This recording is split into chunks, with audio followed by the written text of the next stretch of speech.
Le parfum Terre de France, 100% des bénéfices au service de notre pays, présente Sud Radio Berkov dans tous ses états. Le face-à-face. Et aujourd'hui, André Berkov est en face-à-face avec Bernard-Henri Lévy, qui est philosophe, écrivain, cinéaste et aussi et surtout reporter. Et c'est avec cette casquette qu'il présente ce livre, Sur la route des hommes sans nom, aux éditions Grasset. Oui, je dois dire que c'est pas seulement avec cette casquette, parce qu'il y a la casquette du philosophe et de l'écrivain dans tout le livre, mais les 100 premières pages ou 110 premières pages du Ce que je crois, très intéressant, Bernard Lévy, parce que vous êtes en guerre contre l'égoïsme et les idéaux de Sa Majesté le Moi. Enfin, Sa Majesté le Moi, vous l'oubliez pas.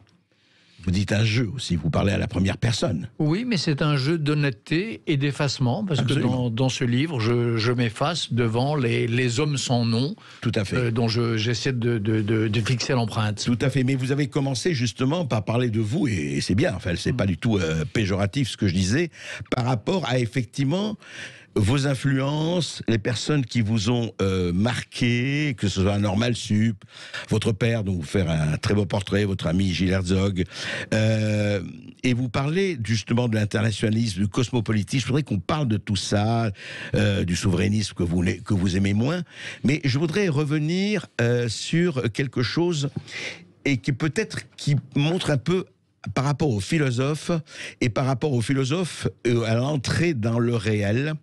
Quelquefois, et que celui qui n'a jamais fauté jette la première pierre ou le premier livre, mais vous parlez de Foucault et de Derrida. Effectivement, et l'engagement, est-ce qu'ils ont été deux philosophes d'importance évidente et incontestable.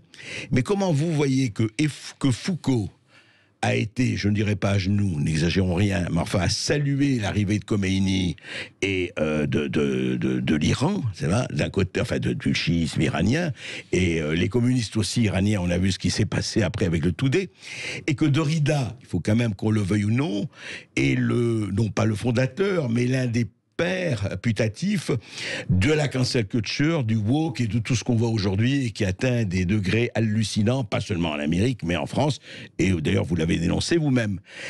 Comment, et je parle ça parce que vous parlez de deux personnes qui vous ont influencé, qui ont été importantes pour vous. Ce glissement-là, ou cette erreur, c'est de l'erreur comme ça arrive, comme ça arrive ou pas. Comment vous l'analysez ? Vous savez, moi je veux bien faire le procès de ces maîtres-là, mais d'abord le procès de l'époque. On est dans une époque quand même parfois désespérante de stupidité. Quand Derrida parle de déconstruction, oui. Il ne parle pas du tout de ce dont parlent les crétins de la pensée woke. Ça n'a rien à voir. Déconstruction, ça ne veut pas dire du tout démolir et démembrer les genres et tout ça. Ça ne veut pas dire ça chez Derrida. C'est un concept très précis qui veut dire en gros explorer les limites d'une pensée et d'une culture. Ça veut dire essayer de se situer au point où des choses, l'absent et le présent, le dehors et le dedans, qui apparaissent comme antagoniques, ne le sont pas. Ça n'a rien à voir avec le wokisme. Foucault, dont on fait le père des pensées de l'identité, d'accord, et même du communautarisme. Rien ne lui était plus odieux que l'identitarisme. Il y a des pages entières de Foucault où il dit que toute sa vie est faite pour casser les oui, mais enfin, Khomeini quand même. Alors, Khomeini, oui. Ça c'est autre chose, oui. Alors, il y a... C'est vrai que c'est, comme vous dites, qui n'a pas commis d'erreur. Donc ça, c'est vrai qu'il y a eu un aveuglement de Foucault et une erreur. Mais cela dit, c'est plus compliqué que ce que vous dites, que ce que dit la Vulgate d'aujourd'hui aussi. C'est-à-dire que Foucault a compris l'énorme importance de ce qui se jouait là. Il a compris que c'était une déchirure dans l'histoire, et c'est vrai. C'est vrai que le terrorisme, une grande part du terrorisme moderne vient de là. L'islamo-fascisme naît en 1979 à Téhéran. Tout ça, je crois qu'il l'a senti. Est-ce qu'il s'est prosterné devant les ayatollahs? C'est moins certain. Ça, vraiment. Enfin, il y a eu des textes. Oui, je connais les textes bien. C'est des textes parus dans le Corriere della Sera que j'ai décortiqués, analysés. Ouais. C'est pas si simple non plus. C'est pas. Non, ce que je veux dire, au-delà quand je parle de Derrida et de Foucault, c'est pas pour faire. On va pas faire l'émission sur Derrida Foucault. Sur Derrida et Foucault. Ce que je veux dire, c'est que, et pour arriver justement, vous parlez d'identitarisme et de communautarisme. C'est intéressant intéressant parce que d'un côté, je vous vois, je lis, vous dites effectivement, et d'ailleurs, là où vous êtes allé, que ce soit au Niger, avec les chrétiens du Niger, un reportage passionnant. Moi, je recommande ce livre. Il faut lire ce que vous avez décrit avec les Kurdes, avec l'Ukraine, avec Mogadiscio et le Bangladesh, enfin, les migrants de Lesbos. On va reparler la Libye, on va reparler aussi l'Afghanistan. Ce que je veux dire, c'est que quelque part, vous touchez du doigt, et c'est ça qui me frappe dans le paradoxe chez vous, vous touchez du doigt que les chrétiens du Niger, comme les chrétiens d'Orient, qu'est-ce qui est frappant chez eux? Ils veulent garder leur identité. Ils veulent être eux-mêmes. Et on les tabasse, on les décapite, on les viole, et enfin des choses terribles, etc. Les Kurdes, ils veulent une nation kurde, ils veulent être eux-mêmes. L'identité kurde, vous l'avez décrit, faite d'égalité homme-femme, de laïcisme, etc., ou de laïcité, pardon. Bon. Et puis beaucoup d'autres, si vous voulez. L'Afghanistan, enfin, on pourra en parler aussi. Ce que je veux dire, et alors, quand on revient... si vous voulez. Et en France, en revanche, je vous ai lu, que ce soit dans Le Point, vous avez votre chronique hebdomadaire et ailleurs, vous avez l'impression que tout ce qui est identitaire français, je ne parle pas de génération identitaire spécifiquement, je dis simplement les problèmes d'identité dont parlait d'ailleurs Fondapol et qui deviennent très importants en Europe. On a l'impression que ça... Vous trouvez que c'est quelque chose du domaine de la face noire de la force? Non. Non. Pour moi, la vraie question, c'est pas identité ou pas identité, c'est les identités ouvertes et accueillantes et les identités fermées et rabougries. Pourquoi les Kurdes m'intéressent, par exemple? Parce que, en effet, ils veulent une nation kurde, mais est-ce que cette nation sera iranienne? Est-ce qu'elle sera turque? Est-ce qu'elle sera... Non, elle sera kurde. Enfin, oui. Oui, mais elle sera tout ça à la fois aussi. C'est des Kurdes qui viennent de plusieurs pays. Est-ce qu'elle sera musulmane ou est-ce qu'elle sera ouverte aux chrétiens, voire aux juifs, dont ils espèrent et attendent le retour? Identité ouverte. Les chrétiens de la plaine de Mossoul, je les connais bien. Je suis allé sur la ligne de front face à Daesh, dans des monastères abandonnés par leurs moines, sauf quelques-uns qui tenaient la ligne. Je les ai interviewés, des gens admirables. Là aussi, bien sûr ils sont chrétiens. Mais est-ce que c'est une identité chrétienne? Non, ils sont chrétiens, ils sont kurdes, ils sont irakiens, ils sont pétris aussi, là, dans cet endroit-là, de culture, de savoir musulmane, de savoir... Voilà, donc sûr. Identité ouverte. Moi, ce que j'aime pas, c'est les identités hostiles, haineuses, pleines de passions tristes, que ça soit en France... ou, bien pire que ça soit chez les salopards face auxquels je me trouve dans les endroits que vous avez évoqués. Oui, là, en effet, je peux vous dire qu'au Nigeria, le soldat de Boko Haram ou le tortionnaire Foulani, voilà un identitaire qui crie Allahu Akbar, qui hait tout ce qui n'est pas lui et qui découpe à la machette ses victimes. Ça, c'est une identité terriblement sombre. C'est vrai, mais si vous voulez, je crois qu'effectivement, il faudrait dépasser ce truc identité fermée ou identité ouverte. Vous avez raison sur l'islamisme radical, et vous l'avez parlé. Mais regardez, un pays que vous connaissez bien et que je crois que pour lequel vous n'avez pas de détestation, c'est Israël. Israël s'est fondé sur quoi ? Sur une identité, l'identité juive. Oui. Je veux dire, s'il n'y avait pas d'identité juive, pardon, moi ce que je dis, Israël c'est le premier pays identitaire. S'il n'y avait pas de pays... mais il n'y aurait pas Israël, Bernard-Henri Lévy. Mais c'est pas... Le judaïsme, c'est pas une identité, c'est tellement plus riche qu'une identité. Je suis d'accord. Et d'abord, être juif, c'est, comme dit Emmanuel Lévinas, c'est au contraire se faire l'otage de l'autre, c'est s'ouvrir, c'est donner hospitalité en soi à l'autre. Bien, vous savez ça, aussi bien que moi peut-être. Israël, c'est l'État des Juifs, mais c'est aussi un État multiethnique. C'est le premier État multiethnique du monde. Les gens qui fondent Israël en 1948, ils viennent de Russie, ils viennent d'Amérique, ils viennent des pays arabes, ils viennent d'Europe, ils viennent de partout. Et ils décident, avec des cultures différentes, avec des ethnies différentes, avec des langues différentes. Il n'y en a pas un qui parlait très peu par l'hébreu. Ils décident de former une nation. C'est un geste sublime. C'est le geste du contrat social de Rousseau. On on se rassemble, on se met d'accord, et on fonde une nation qui marche. C'est ça Israël. Donc c'est tellement plus fort qu'une identité. Oui, mais attendez, juste, non mais de ce côté, vous avez raison, mais vous oubliez le début. Pourquoi un Autrichien laïque qui se fichait totalement de la religion, qui s'appelle Theodor Herzl, qui a fondé le rêve sioniste, enfin qui a fondé l'État juif, parce qu'il sentait qu'il y avait tout le problème, on ne va pas revenir là-dessus, mais qu'il y avait besoin pour les Juifs d'un État. À tort ou à raison, enfin encore une fois, on n'est pas là pour le juger, mais c'est par essence, c'est au cours d'une identité. Et moi, je crois que cette identité n'est pas à rejeter. Ça ne veut pas dire qu'elle est fermée, vous avez tout à fait raison. Mais les Kurdes, mais les chrétiens d'Orient, mais les chrétiens du Liban, etc., et puis beaucoup d'autres, même, je dirais, quelques chiites par rapport aux sunnites, etc., même là, il y a des problèmes. Alors, je ne dis pas qu'il faut tout basé sur l'identité, et bien sûr, ce serait ridicule. Mais vous ne croyez pas quand même que de ce point de vue, et les peuples que vous avez vus et que vous avez côtoyés dans vos reportages et avant déjà, est-ce que quand même il n'y a pas quelque chose qui les fonde et qui n'est pas du ressort de la fermeture, mais qui est du ressort de l'existence, de l'existentiel? Alors, il faut peut-être se mettre d'accord sur les mots, mais tous les exemples que vous venez de citer, je vous remercie de votre honnêteté, c'est en effet les exemples que je prends dans ce livre et que j'analyse. Ce qui les habite, c'est pas une identité, c'est une idée. Theodor Herzl, quand il fonde Israël, c'est pas l'identité juive qu'il a en tête. D'abord, c'est des femmes et des hommes qui sont aussi différents, donc non identiques, qu'il est possible de l'être. Et il le sait. Il sait que cet État des Juifs, qui va être un État refuge pour des femmes et des hommes persécutés depuis des siècles. Parce que juifs. Parce que juif, oui, parce que juif, c'est-à-dire parce que lecteur d'un texte, parce que se souvenant d'une loi qui a été donnée. Herzl, il pense qu'il faut un État refuge pour eux, mais il sait que c'est pas une identité. Les Kurdes dont vous me parlez, ce qui est très intéressant chez eux, et ce qui fait qu'ils sont proches des chrétiens de la plaine de Ninive, c'est qu'ils sont habités par une idée.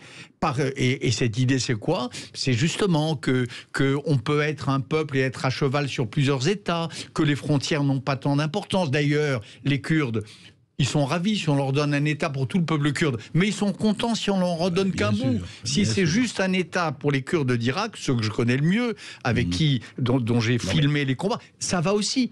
Donc, mais leur rêve est d'avoir un État kurde, c'est normal. Enfin, un État leur rêve est d'échapper. Leur rêve, c'est d'échapper une bonne fois au massacre, au génocide et aujourd'hui aux milices iraniennes et aux janissaires ottomans. C'est ça leur rêve. Leur rêve, c'est de protéger leurs femmes, c'est de protéger leurs enfants. C'est plus avoir à mener une vie de chien où leurs seuls amis sont les montagnes. C'est le grand dicton kurde. Hein. Nos seuls amis sont les montagnes. Moi, j'ai vu ce peuple kurde dans ces montagnes, magnifiques d'ailleurs, mais où ils vivent dans un état de solitude et de désespérance totale, où ils se battent pour nous d'ailleurs. Ils sont nos soldats sur le terrain quand il faut affronter Daesh. Et quand Daesh est défait, ou en tout cas quand on croit qu'il est défait, qu'est-ce qu'on fait? On les laisse tomber, on leur dit allez, débrouillez-vous tout seul. Donc, c'est vrai. Voilà, donc ça, c'est quelque chose qui me donne un grand chagrin et qui me donne beaucoup à penser. On se retrouve juste après les informations avec Bernard-Henri Lévy. Sud Radio Berkov dans tous ses états. Bernard-Henri Lévy, donc, pour Sur la route des hommes sans nom, des reportages passionnants, c'est vrai, sur un certain nombre de pays en gésine, en guerre, etc., du Niger, où l'on massacre des Kurdes, aussi les Kurdes, l'Ukraine, Mogadiscio, Bangladesh, les migrants de Lesbos, la Libye, l'Afghanistan. La Libye, on vous l'a beaucoup reproché, hein, Bernard-Henri Lévy. Oui, mais moi je ne me le reproche pas. Non. Vous ne le reprochez pas. Non. Même après ce qui s'est passé... Non, je veux dire, est-ce que vous n'avez pas l'impression, vous la posez, mais rapidement là-dessus, c'est que effectivement, qui allait défendre Kadhafi et ce qu'était Kadhafi. Mais le problème d'ailleurs, c'est pas vous qui avez fait la guerre, c'est Sarkozy, c'est l'Angleterre, etc. Mais ce que je veux dire, est-ce que ça a quand même, quand on connaît l'environnement moyen-oriental, ça a quand même libéré tous les cohortes de terroristes qui sont en open bar? Vous allez me dire, ça serait passé aussi. Mais je crois pas. Vous ne croyez pas? Non, enfin, par exemple la Syrie. Oui. Il y a une grande part de ce terrorisme qui vient de Syrie. Et en Syrie, c'est l'inverse. C'est précisément parce qu'on n'a pas détrôné Bachar el-Assad qu'il y a eu cette espèce de nid de vipères qui s'est constitué. Non, l'histoire du terrorisme elle est bien plus compliquée que ça. Oui, c'est vrai. Mais enfin, de toute façon, vous savez, les routes, alors justement, les routes migratoires et tout ça, il ne s'agit pas d'assimiler, évidemment.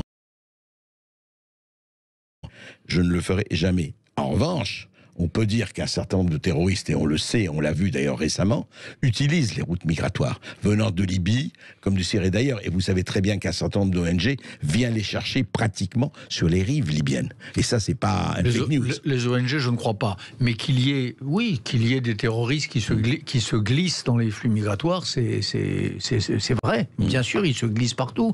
Ils se glissent dans un café parisien où ils vont déposer aux abords duquel ils vont déposer leurs bombes, ils se glissent au Stade de France où s'ils pouvaient, ils feraient exploser. Oui, les terroristes, et au Bataclan, ils se glissent par définition partout. Ce sont des criminels, ce sont des lâches, et voilà. Mais est-ce qu'il n'y a pas des structures d'accueil quand même qui permettent, qui favorisent? Il y a des structures de commandement des terroristes. C'est pas des ONG, ça. Les structures de commandement, elles étaient à Raqqa, elles étaient à Mossoul. Je les ai étudiées. J'ai accompagné les soldats qui les affrontaient, les armes à la main. Je les ai filmés, je les ai racontés. Voilà, c'est ça qui est important. C'est les structures de commandement, c'est les camps d'entraînement. Daesh, Al-Qaïda, c'est vrai que c'est extrêmement sérieux. Et là où je serais d'accord, c'est que évidemment, il n'y a pas de loup solitaire, c'est-à-dire que le petit gars qui arrive à s'infiltrer, il est en contact, bien sûr, avec cette structure de commandement. En ce qui concerne la Libye, d'autre part, le fait est que du strict point de vue des migrants, la majorité des migrants, elle ne vient pas de Libye, elle vient de Syrie, l'écrasante majorité. C'est des gens qui fuient la guerre de Syrie. Oui, mais vous savez très bien qu'il y a beaucoup de gens qui ne viennent pas de pays en guerre. C'est un autre sujet. Et je peux vous dire il y a les gens qui fuient l'extrême misère et il y a les gens qui fuient l'extrême boucherie. Voilà, ce sont les deux sources de la migration. Oui. Mais effectivement, et ça poserait des problèmes. Alors je voudrais justement arriver à... Vous avez corrigé, vous dites, j'ai utilisé le mot cosmopolitisme et vous parlez de votre citation qui a été très controversée, effectivement, un peu sur j'aime pas la France des terroirs, des bistrots, des bignoux et compagnie. On se demande pourquoi. Vous allez dire... Jamais les bistrots. Les bistrots, ça j'aime bien. Ça va. C'était pas dans la C'est les bignoux, alors. Ouais. Oui. Bon, et pourquoi qu'est-ce que vous avez contre le bignou, Bernard-Henri Lévy, franchement? Oui. Non, mais alors, justement, je voudrais revenir à cosmopolitisme et internationalisme. Parce que vous déclarez internationaliste. On peut être citoyen d'un pays et internationaliste. Vous êtes d'accord? Oui. C'est-à-dire, on peut être parfaitement français et parfaitement, je veux dire, et on a vu ce que vous parliez des brigades internationales et on a vu ce qui s'est passé. Et pourquoi alors le souverainisme vous déplaît? Vous trouvez que c'est pas une bonne définition? Vous venez de le dire vous-même. Les brigades internationales, en effet, c'était le genre humain, c'est-à-dire c'était des gens venus de toutes les nations. C'était des gens venus de toutes les patries. Le souverainisme, c'était quoi à l'époque? Il y avait déjà un souverainisme. C'était l'idée que les Espagnols, on n'en avait rien à fiche. C'était l'idée que le fascisme pouvait se développer en Espagne ou pouvait commencer de gronder en Allemagne, que c'était pas le problème. C'était la non-intervention. C'était la non-intervention. Ouais. C'était charbonnier et mettre chez soi. C'était que les assassins fassent ce qu'ils ont à faire avec les crétins qui leur tombent sous la main. C'est pas notre affaire. C'était droit en deçà des Pyrénées. Pas le même droit, pas les mêmes lois au-delà des Pyrénées. C'est ça le souverainisme. Le souverainisme, c'est l'idée que le droit, les droits de l'homme, la loi est totalement tributaire d'une frontière. Voilà. Alors, s'oppose au souverainisme l'idée qu'il y a des droits qui valent au-delà des frontières. C'est vrai. Alors, c'est tout l'équilibre à trouver, parce que je crois que le souverainisme a raison quand il dit qu'il ne faut pas tout ouvrir et que ce ne soit pas une passoire. Bien sûr. Vous êtes d'accord avec ça, je pense. Sûr. Sinon, vous savez, il y a 100 millions de personnes qui veulent venir en Europe, et c'est normal. Hein. Moi, ce que je dis dans le livre, c'est que le bon concept pour penser tout ça, c'est le concept d'hospitalité. Hospitalité, ça veut dire quoi? Chacun de ceux qui nous entend le sait bien. Ça veut dire qu'on a une maison. Elle est organisée, elle est meublée, elle a son régime, il y a des heures de repas, que sais-je, et on y accueille les gens qui, en effet, sont prêts à suivre ces règles de fonctionnement. C'est l'hospitalité. Voilà. L'hospitalité, d'accord, à condition qu'on suive les règles de la maison et du foyer. Les règles de l'hospitalité, elles marchent dans les deux sens. Et d'ailleurs, c'est le même mot, comme vous savez, l'hôte. On ne sait jamais très bien si c'est celui qui accueille ou celui qui est accueilli. Voilà. Je crois que c'est le bon concept. Contre le souverainisme façon Carl Schmitt ou Edmund Burke, qui dit on ferme tout. Contre la tradition fourriériste qui dit on ouvre tout. Les deux positions sont aussi intenables l'une que l'autre. La bonne position, qui est à la fois généreuse et réaliste, c'est celle qui se base sur cette idée d'hospitalité. Mais justement, dans votre livre, vous parlez, vous le savez, justement, aujourd'hui, vous le savez très bien, en France et en Europe, il y a quand même un problème, c'est-à-dire, en fait, le problème difficile, et c'est facile d'en parler, mais de l'acter, c'est que vous avez, si vous laissez les frontières ouvertes, vous avez 500 millions de personnes de pays pauvres, je ne parle même pas de pays en guerre, de pays pauvres, qui voudraient venir. C'est normal, ils voient la vie en Europe, ils voient la vie aux États-Unis et ailleurs. Seulement 500 millions de personnes, dans votre maison, vous ne pouvez pas accueillir 500 millions de personnes. Et deuxièmement, vous dites, là ça m'a frappé, vous dites l'indifférence féroce des Européens. Mais écoutez, Bernard Lévy, vous le savez, il y a que quand même en Europe des millions d'immigrés qui ont été accueillis, qui ont été logés, nourris, blanchis. Et très bien, moi je ne suis pas contre cela. Mais enfin, on ne peut pas dire qu'il y a eu ces 40 dernières années une indifférence féroce des Européens. Mais c'est pas dans ce contexte que j'en parle. Je parle de l'indifférence féroce de mes compatriotes européens au moment du Covid, indifférence au massacre des chrétiens au Nigeria, à le devenir fantôme des villes somaliennes, au fait que les Ukrainiens se faisaient hacher menu au quotidien par l'armée de Poutine. Voilà, indifférence féroce à ça. C'est-à-dire que moi, je voyais, quand je rentrais de chacun de ces voyages qui composent ce livre, je rentrais à Paris, je branchais mon écran de télévision, c'était des médecins médiatiques qui défilaient, qui allaient de plateau en plateau, et on ne nous parlait que de ça. Voilà.